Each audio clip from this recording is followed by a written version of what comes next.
వందే మాత్రం. నేను మీ journalist Navata. Welcome to our voice. Venezuela మీద అమెరికా దాడి కేవలం అక్కడ ఆయిల్ నిల్వల మీద పట్టు సాధించడానికి మాత్రమే అనుకుంటే పొరపాటే. దాని అసలు లక్ష్యం చైనా. ఈ నెల 3న అమెరికా వెనిజులా అధ్యక్షుడు నికోలస్ మడోరో మరియు ఆయన భార్య సిలియా ఫ్లోరెస్ని బంధించి డ్రగ్ ట్రాఫికింగ్, నార్కో టెర్రరిజం సంబంధిత ఆరోపణలపై జనవరి 5న న్యూయార్క్ కోర్టులో మడోరాపై విచారణ మొదలైంది. ఇక వెనిజులా ఉపాధ్యక్షురాలు డెల్సీ రోడ్రిగేజ్ తాత్కాలిక అధ్యక్షురాలిగా ప్రమాణం చేశారు. రష్యా, చైనా, క్యూబా, ఇరాన్ వంటి దేశాలు దీనిని వెనిజులా సార్వభౌమత్వంపై దాడిగా ఖండించగా, భారత్, బ్రెజిల్, మెక్సికో, కొలంబియా వంటి దేశాలు ఆందోళన వ్యక్తం చేశాయి. ఇక యునైటెడ్ నేషన్స్ సెక్యూరిటీ కౌన్సిల్లో చర్చ జరిగింది. ఈ మొత్తం సంఘటనలో చమురు రాజకీయాలు కీలక పాత్ర పోషిస్తున్నాయని మర్చిపోవద్దు. వెనిజులా ప్రపంచంలోని అతిపెద్ద చమురు నిల్వలు కలిగిన దేశం. 2025లో వెనిజులా చమురు ఎగుమతులు సుమారు 4,70,000 నుంచి 6 లక్షల బ్యారెల్స్ ప్రతిరోజు చైనాకు వెళ్ళాయి. అంతేకాకుండా చైనా వెనిజులాతో దీర్ఘకాలిక ఒప్పందాలు కుదుర్చుకొని గువాంగ్డాంగ్ ప్రావిన్స్లోని జియాంగ్ రిఫైనరీ అంటే 20 మిలియన్ టన్నుల సామర్థ్యంను వెనిజులా హెవీ క్రూడ్ శుద్ధి కోసం మెరీ 16 కోసం ప్రత్యేకంగా నిర్మించింది. అంతేకాకుండా వెనిజులా నుండి చైనా చమురు దిగుమతికి డాలర్లలో కాక చైనా కరెన్సీ యువాన్లో వెనిజులాకి చెల్లిస్తోంది. కానీ అమెరికా ఆపరేషన్ తర్వాత వెనిజులా చమురు ఎగుమతులు అమెరికా నియంత్రణలోకి వచ్చాయి. జనవరి 7న అమెరికా 2 ఆయిల్ ట్యాంకర్లను, ఒకటి రష్యన్ ఫ్లాగ్తో స్వాధీనం చేసుకుంది. ట్రంప్ ప్రకటన ప్రకారం వెనిజులా 2.8 బిలియన్ల విలువైన చమురును అమెరికాకు అమ్ముతుంది. భవిష్యత్తులో వెనిజులా చైనా, రష్యా, ఇరాన్, క్యూబాలతో సంబంధాలు పెంచుకోవాలని, అమెరికాతో మాత్రమే వ్యాపార సంబంధాలను పెట్టుకోవాలని అమెరికా డిమాండ్ చేస్తోంది. భవిష్యత్తులో వెనిజులా చైనా, రష్యా, ఇరాన్, క్యూబాలతో సంబంధాలు తెంచుకోవాలని, అమెరికాతో మాత్రమే ఆయిల్ వ్యాపార సంబంధాలు పెట్టుకోవాలని అమెరికా డిమాండ్ చేస్తోంది.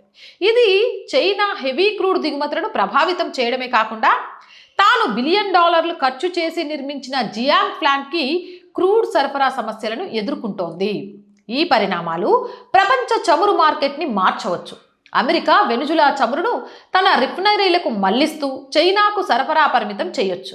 అలాగే చైనాపై దీని ద్వారా ఒత్తిడి పెంచి గతంలో యువాన్లో జరిగిన లావాదేవీలు ఇప్పుడు డాలర్లోకి మార్చమని అమెరికా చైనాపై ఒత్తిడి తేవచ్చు.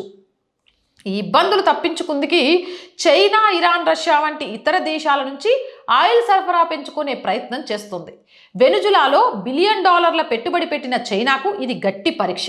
చైనాకి ఇంకా వెనిజులా నుండి సుమారు $20 బిలియన్ అంటే సుమారు 1,80,00,000 రావాలి. కొన్ని దశాబ్దాల కిందట 1,80,00,000 రావాలి. కొన్ని దశాబ్దాల క్రిందట ప్రపంచంలో రష్యా బలంగా ఉన్న పరిస్థితి నేడు లేదు. మిలిటరీ పవర్ మరియు డాలర్ పవర్ ద్వారా ప్రపంచంలో పూర్తిగా అమెరికా ఆధిపత్యం నడుస్తోంది. రష్యాని ఉక్రెయిన్ యుద్ధంలో దింపి అమెరికా రష్యాను సైనిక, ఆయుధ మరియు ఆర్థిక పరంగా బాగా బలహీనపరిచింది. చైనా మిలిటరీ, ఆయుధ మరియు ఆర్థిక పరిస్థితి కూడా అమెరికాను ఢీకొట్టేంత పెద్ద గొప్పగా లేదు. అందువల్ల కొన్ని సంవత్సరాలు లేదా 3వ ప్రపంచ యుద్ధం వచ్చే వరకు ఇంకా అమెరికా ఆధిపత్యం తప్పదు.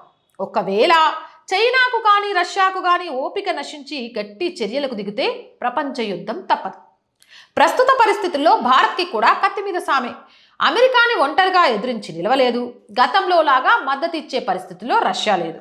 అలాగే 1970లతో పోలిస్తే ఇప్పుడు కొన్ని లక్షల భారతీయ కుటుంబాలు అమెరికాలో ఉన్నాయి. అందుకని అమెరికాలో శత్రుత్వం లేదా పూర్తి మిత్రత్వం లేకుండా, దేశానికి దీర్ఘకాలిక నష్టాలు లేకుండా ఏవైనా తాత్కాలిక ఒప్పందాలు కుదుర్చుకుంటూ దేశాన్ని అన్ని రంగాల్లో స్వయంగా బలపడేటట్లు చేసుకోవాలి. మొత్తానికి అమెరికా ఎత్తుగడలు ఏ విధంగా ఉన్నాయి అనేది చాలా క్లియర్గా అర్థమైపోయిందిగా. వెనిజులా కోసం కాదు, చైనాను దెబ్బకొట్టడానికి ఏ రకంగా ప్లాన్ చేస్తుందని. అంటే అగ్రరాజ్యాలు వేటిని బ్రతకనివ్వకూడదు, అగ్రరాజ్యంగా ఎదుగుతున్న వాటిని అంతం చేయాలి. డాలరే ఎప్పుడు కింగ్గా ఉండాలి, అమెరికానే పెద్దనలాగా కనిపించాలి. ఏంటో ఇది. మీకేమన్నా అర్థమైందా? అర్థమైతే కామెంట్ సెక్షన్లో పెట్టండి. మోర్ వీడియోస్ కోసం ఆర్ వాయిస్ ఛానల్ వెంటనే సబ్స్క్రైబ్ చేయండి. ఆర్ వాయిస్ పొలిటికల్ రెండు మన ఛానల్స్ అండి. So please subscribe our channels. Content బాగుంది అనిపిస్తే లైక్ చేయండి, షేర్ చేయండి. అలాగే ఆర్థికంగా ఆర్ వాయిస్కి చేయూతను అందించాలి అనుకుంటే సబ్స్క్రిప్షన్ పక్కనే జాయిన్ అనే బటన్ ఉంది. 1 to 5 లెవెల్స్ ఉన్నాయి. ఏదో ఒక లెవెల్లో సపోర్ట్ చేయండి, లేదా స్క్రీన్ మీద గూగుల్ పే, ఫోన్పేతో పాటు అకౌంట్ డీటెయిల్స్ ఉన్నాయి. మీకు తోచిన సహాయాన్ని అందించండి.